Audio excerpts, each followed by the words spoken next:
প্রিয় ছাত্রছাত্রীরা, সবাইকে শুভ সকাল।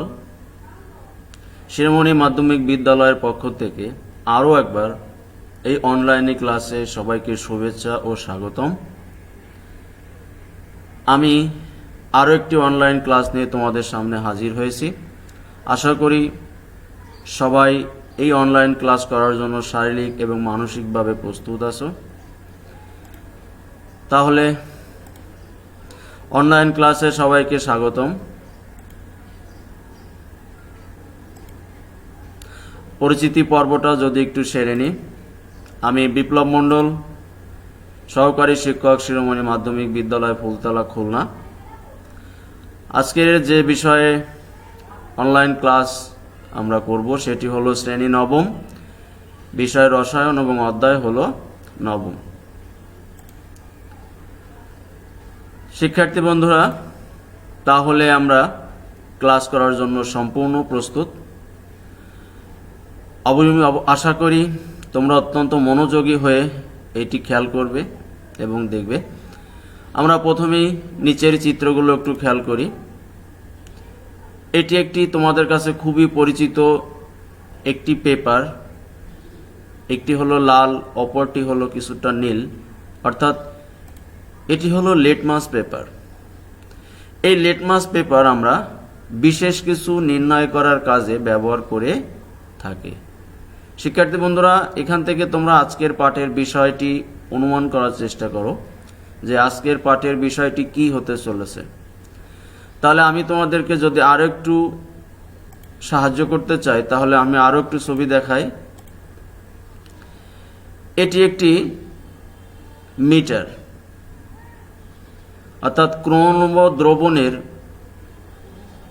বা মিশ্রণের কোনো কিছু নির্ণয় করার জন্য এই মিটারটি ব্যবহার করা হয়। তাহলে শিক্ষার্থী বন্ধুরা, তোমরা হয়তো কিছুটা অনুমান করতে পেরেছো বা পারোনি। তাহলে এই মিটারটির নাম হলো পিএইচ মিটার। আমি আবারও বলি, এটির নাম হলো পিএইচ মিটার। আমরা আরো একটু এগিয়ে যাব। আমি তোমাদেরকে দুটি ছবি দেখিয়েছি। এই দুটি ছবি থেকে নিশ্চয়ই তোমরা আজকের পাঠের শিরোনাম যেটি সেটি সহজে বুঝতে পেরেছো। তাহলে আজকের পাঠের শিরোনাম হলো পিএইচ মান। আমি আবারও বলি, আজকের পাঠের শিরোনাম হলো পিএইচ মান। তাহলে আমরা দেখে নিই আজকের এই পাঠ শেষে আমরা কি কি শিক্ষণফল অর্জন করব। পিএইচ কি তা ব্যাখ্যা করতে পারবো, পিএইচ এর পরিমাপন পদ্ধতি বর্ণনা করতে পারবো এবং পিএইচ এর গুরুত্ব বর্ণনা করতে পারবো। তাহলে শিক্ষণফলগুলো আমরা একটু জেনে নিলাম। আমরা এবার আরো সামনে এগিয়ে যাই। প্রথমেই প্রশ্ন হলো পিএইচ মান কি জিনিস বা কি, এটা বলতে কি বোঝায়। আসলে কোনো দ্রবণে উপস্থিত হাইড্রোজেনের আয়নের ঘনমাত্রার ঋণাত্মক লগারিদমকে পিএইচ বলে। অর্থাৎ কোনো একটি দ্রবণে হাইড্রোজেন আয়নের উপস্থিতি কিরূপ, অর্থাৎ তার ঘনমাত্রার ঋণাত্মক লগারিদমকে পিএইচ বলে। এটাকে পাওয়ার অফ হাইড্রোজেনও বলা হয়ে থাকে। অর্থাৎ পিএইচ ইকুয়াল, অর্থাৎ হাইড্রোজেন প্লাস দ্বারা হাইড্রোজেন আয়নের ঘনমাত্রা বোঝাবে। 1 লিটার দ্রবণে কত মোল হাইড্রোজেন প্লাস বা হাইড্রোজেন আয়ন মোল আয়ন রয়েছে সেটা বোঝানো হয়। অর্থাৎ যে কোনো দ্রবণে যদি 1 লিটার নিই আমি এবং তাতে কি পরিমাণ হাইড্রোজেনের আয়নের উপস্থিতি রয়েছে, অর্থাৎ কয় মোল হাইড্রোজেন আয়নের উপস্থিতি রয়েছে, সেটা বোঝানোর অর্থেই আসলে এটি ব্যবহার করা হয়। যেমন আমরা পরীক্ষিতভাবে দেখেছি 1 লিটার বিশুদ্ধ পানিতে হাইড্রোজেন আয়নের পরিমাণ প্রায় 10⁻⁷ মোল। আমি আবারও বলি, 1 লিটার বিশুদ্ধ পানিতে হাইড্রোজেন আয়নের পরিমাণ 10⁻⁷ মোল, অর্থাৎ H প্লাস আয়ন ঘনমাত্রার মান হবে 10⁻⁷। এখন এটা যদি আমি সূত্রটিতে বসাই তাহলে দাঁড়াবে কি, -log 10⁻⁷ এটিকে ক্যালকুলেশন করলে পিএইচ এর মান দাঁড়ায় 7। শিক্ষার্থী বন্ধুরা, আমরা জানি বিশুদ্ধ পানি বিশুদ্ধ পানি অ্যাসিডও নয়, ক্ষারও নয়, এটি একটি নিরপেক্ষ দ্রবণ। এই কারণে পিএইচ এর মান 7 এসেছে। তাহলে পিএইচ সম্পর্কে আমরা মোটামুটি জানলাম, পিএইচ কাকে বলে এবং একটি উদাহরণ দিয়েও বুঝলাম। এখন আমি সামনে এগিয়ে যাই। পিএইচ পরিমাপন পদ্ধতি, আসলে কি কি পদ্ধতিতে আমরা পিএইচ এর মান নির্ণয় করতে পারি সেটি নিয়ে আমরা এখন আলোচনা করব। তাহলে শুরুতেই যেটি আছে সেটি হলো, আমরা একটি চিত্রের মাধ্যমে এখানে দেখাইছি যে ইউনিভার্সাল নির্দেশকের সাহায্যে আমরা পিএইচ নির্ণয় করতে পারি, পিএইচ পেপারের সাহায্যে নির্ণয় করতে পারি, লিটমাস পেপারের সাহায্যে নির্ণয় করতে পারি এবং পিএইচ মিটারের সাহায্যেও নির্ণয় করতে পারি। অর্থাৎ 4টি পদ্ধতি। একটি হলো ইউনিভার্সাল নির্দেশক, পিএইচ পেপার, লিটমাস পেপার এবং পিএইচ মিটার। আমরা ধারাবাহিকভাবে এই পদ্ধতিগুলো নিয়ে একটু আলোচনা করব। শুরুতেই আছে যেটি ইউনিভার্সাল নির্দেশক। এটি হলো বিভিন্ন অ্যাসিড এবং ক্ষারের সমন্বয়ে গঠিত একটি রাসায়নিক পদার্থ। কোনো দ্রবণের পিএইচ এর মান নির্ণয় করতে হলে তার ভিতর এই নির্দেশকের কয়েক ফোঁটা ফেললে সেটি বিশেষ বর্ণ ধারণ করে। এবং একটি কালার চার্ট আমরা এখানে দেখতে পাচ্ছি। এই কালার চার্টের সঙ্গে ওই দ্রবণের যে বিশেষ বর্ণ ধারণ করেছে সেই বর্ণের সঙ্গে মিলিয়ে এখানে পিএইচ এর মান কত খুব সহজেই আমরা নির্ণয় করতে পারি। আমরা দেখি, যদি পিএইচ এর মান 0 থেকে 6 এর মধ্যে হয় তাহলে সেটি অ্যাসিড নির্দেশ করে। যদি 7 হয় তাহলে নিরপেক্ষ। নিরপেক্ষ শব্দের অর্থ হলো সেটি অ্যাসিডও নয় এবং ক্ষারও নয়। যদি 8 থেকে 14 এর ভিতর হয় তাহলে সেটি ক্ষার নির্দেশ করে। আমি আরেকবার যদি একটু পড়ি, বিভিন্ন অ্যাসিড ক্ষার নির্দেশকের মিশ্রণ হলো ইউনিভার্সাল নির্দেশক। এটি একটি তরল রাসায়নিক পদার্থ। ভিন্ন ভিন্ন পিএইচ মানের দ্রবণে ইউনিভার্সাল নির্দেশক ভিন্ন ভিন্ন বর্ণ প্রদান করে। কোনো দ্রবণের জন্য ইউনিভার্সাল নির্দেশক কোনো বর্ণ ধারণ করবে তা বোঝার জন্য একটি চার্ট রয়েছে। এই চার্টকে ইউনিভার্সাল কালার চার্ট বলে। তাহলে শিক্ষার্থী বন্ধুরা, পদ্ধতিটা একেবারে খুবই সহজ। কয়েক ফোঁটা ইউনিভার্সাল নির্দেশক আমি যে দ্রবণের পিএইচ নির্ণয় করতে চাই তার ভিতর ফেলব। নিশ্চয়ই সেটি কোনো বর্ণ ধারণ করবে। ধারণকৃত বর্ণ এবং কালার চার্টের বর্ণের সঙ্গে মিলিয়ে সেটি অ্যাসিড, ক্ষার না নিরপেক্ষ আমরা খুব সহজেই নির্ণয় করতে পারি। আমি যদি একটি চার্ট দেখাই, সেটি হলো এরকম। যদি পিএইচ এর মান 0 থেকে 3 হয় তাহলে বুঝতে হবে সেটি লাল বর্ণ ধারণ করবে এবং সেটি তীব্র অ্যাসিড হবে। যদি 3 থেকে 7 হয় দুর্বল অ্যাসিড, সেটি হলুদ বর্ণ ধারণ করবে। যদি 7 হয় সবুজ, অর্থাৎ সেটি নিরপেক্ষ। যদি 7 থেকে 11 হয় দুর্বল ক্ষার, নীল। এবং যদি 11 থেকে 14 হয় তাহলে সেটি তীব্র ক্ষার বা বেগুনি। একটি পদ্ধতি আমরা জানলাম। দ্বিতীয় পদ্ধতি পিএইচ পেপার। আসলে আমাদের ল্যাবে এই পিএইচ পেপার থাকে। এটি এক প্রকার লিটমাস পেপারের মতোই দেখতে। এই পিএইচ পেপার আমরা কেমন দেখতে হয় যদি আমরা কয়েকটি ছবি দেখি, এগুলো সব পিএইচ পেপারের ছবি। আমরা ল্যাবে এগুলো পেয়ে থাকি বা ল্যাবে এগুলো থাকে। অজানা পিএইচ মানের দ্রবণের পিএইচ এর মান জানার জন্য পিএইচ পেপার ব্যবহার করা হয়। অর্থাৎ কোনো একটি দ্রবণের পিএইচ এর মান অজানা, তাহলে সেই দ্রবণের পিএইচ এর মান জানার জন্য আমরা পিএইচ এর মান ব্যবহার করি। কোনো দ্রবণের মধ্যে এক টুকরো পিএইচ পেপার যোগ করলে পেপারের বর্ণ পরিবর্তন হয়। দ্রবণের কত পিএইচ মানের জন্য পিএইচ পেপারের বর্ণ কিরূপ হবে তার জন্য স্ট্যান্ডার্ড কালার চার্ট আছে। অর্থাৎ আমরা লিটমাস পেপার কোনো দ্রবণে যোগ করলে যেমন বর্ণ পরিবর্তন হয়, পিএইচ পেপার যোগ করলেও বিশেষ বর্ণ ধারণ করবে। এই বিশেষ বর্ণ কালার চার্টের সঙ্গে মিলিয়ে আসলে এখানে পিএইচ এর মান কত এবং সেটি কি নির্দেশ করে খুব সহজেই আমরা নির্ণয় করতে পারি। পিএইচ পেপার আমি আরো একটি চিত্র দেখিয়েছি, খুব সুন্দর। এটি পিএইচ পেপারের সঙ্গে কালার চার্টটিও দেওয়া আছে। পিএইচ এর মান কত হলে কোন বর্ণ ধারণ করবে সেটিও দেওয়া আছে। এই চিত্রটি তোমরা ভালোভাবে লক্ষ্য করো।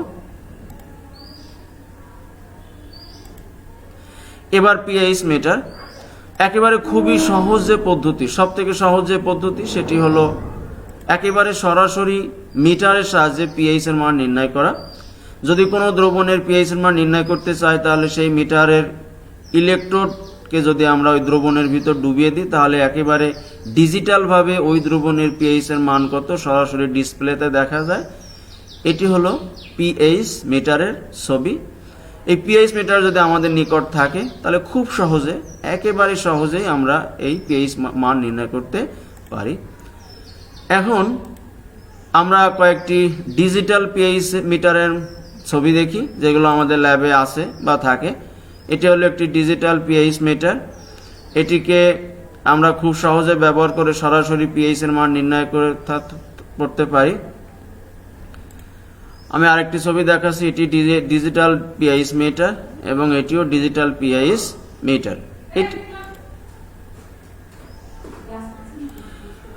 লিটমাস পেপার, এটি হলো সব থেকে সহজলভ্য পদ্ধতি।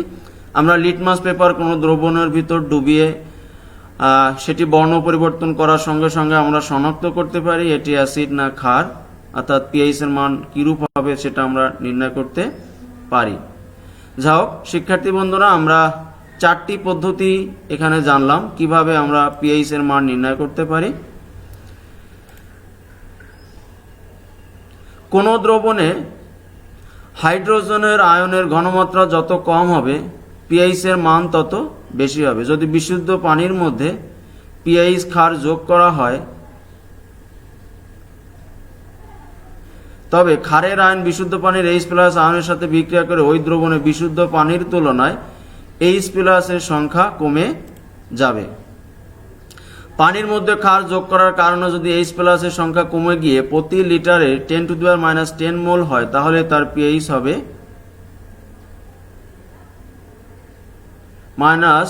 লগারিদম 10⁻10 = 10।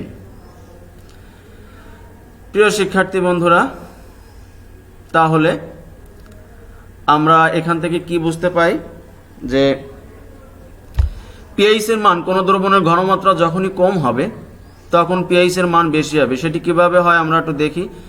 যখনই কোনো বিশুদ্ধ পানিতে ক্ষার যুক্ত করা হবে, ক্ষার যুক্ত করা হলে নিশ্চয়ই তাতে H+ আয়নের পরিমাণ কমবে, কারণ ক্ষারের ভিতর বিদ্যমান হাইড্রোক্সিল আয়ন H+ আয়নের পরিমাণকে কমিয়ে দিবে। সেক্ষেত্রে যদি 10⁻7 থেকে কমে 10⁻10 হয় এবং এই মানটি যদি আমি সূত্রে বসাই তাহলে পিএইচ এর মান দাঁড়ায় 10, অর্থাৎ এটি ক্ষারীয় দ্রবণে পরিণত হবে। কেননা পিএইচ এর মান যদি 7 থেকে বেশি হয় তাহলে সেটি হবে ক্ষারীয় দ্রবণ। প্রিয় শিক্ষার্থী বন্ধুরা, এখন আমরা আরেকটু সামনে এগিয়ে যাই। পিএইচ এর গুরুত্ব কৃষি ক্ষেত্রে। এখন আমরা পর্যায়ক্রমিকভাবে পিএইচ এর গুরুত্ব নিয়ে আলোচনা করব। কৃষিতে পিএইচ এর গুরুত্ব অপরিসীম। মাটির পিএইচ এর মান 6 থেকে 8 এর মধ্যে হলে সবচেয়ে ভালো। মাটির পিএইচ এর মান 3 এর কম বা 10 এর বেশি হলে মাটির উপকারী অণুজীব মারা যায়। মাটির পিএইচ এর মান কমে গেলে পরিমাণ মতো চুন ব্যবহার করা হয়। মাটির পিএইচ এর মান বেড়ে গেলে পরিমাণ মতো অ্যামোনিয়াম সালফেট দিতে হয়।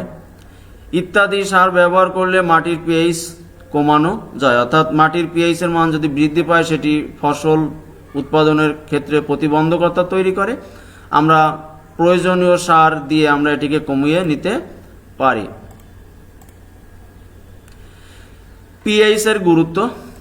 পিএইচ এর গুরুত্ব যদি আমরা দেখি আমাদের শরীরের বিভিন্ন অঙ্গের পিএইচ এর গুরুত্ব, যেমন আমাদের পাকস্থলীর জন্য পিএইচ এর মান 1। মানুষের ত্বক অর্থাৎ ভালো শুষ্ক ত্বকের জন্য সেই মান হবে 4.8 থেকে 5.8।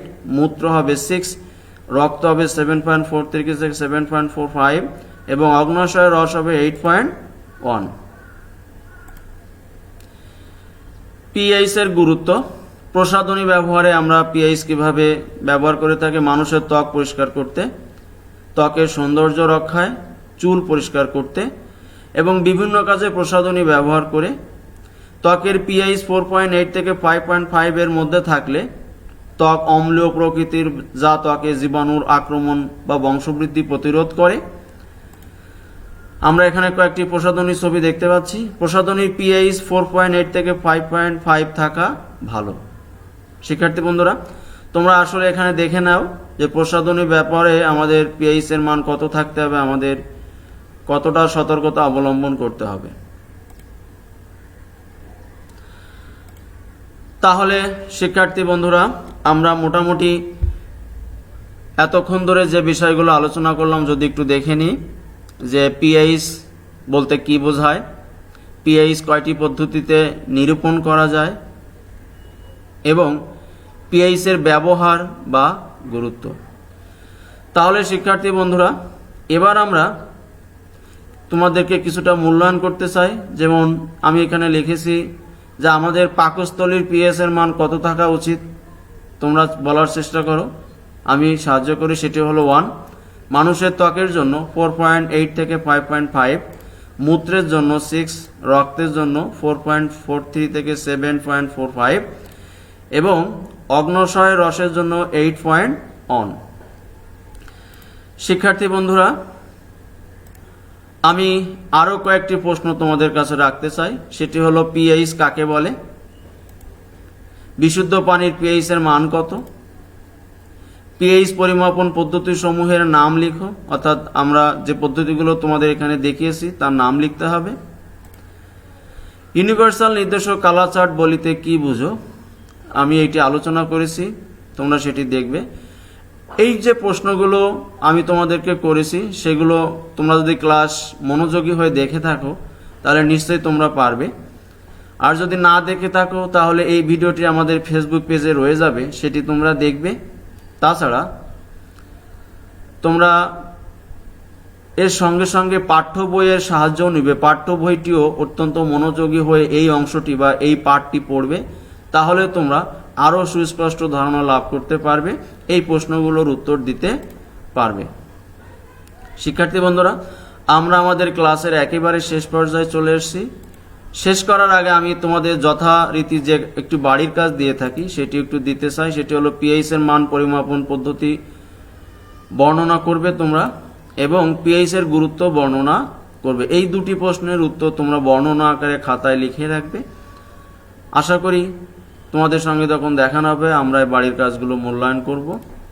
প্রিয় শিক্ষার্থী বন্ধুরা, তাহলে সবাইকে আরও একবার ধন্যবাদ জানাচ্ছি এতক্ষণ ধরে আমার অনলাইন ক্লাস দেখার জন্য, আমার সঙ্গে থাকার জন্য। এবং যদি এই ক্লাস থেকে তোমাদের উপকার হয় তাহলে আমাদের এই কষ্ট কিছুটা হলেও সার্থক হবে, আশা করি সেটা হবে। সবাইকে আরেকবার প্রীতি ও শুভেচ্ছা জানিয়ে আমি আমার ক্লাস আজকে এখানেই শেষ করছি। ভালো থেকো সবাই, সুস্থ থেকো, বাড়িতে থেকো, স্বাস্থ্যবিধি মানো। ধন্যবাদ।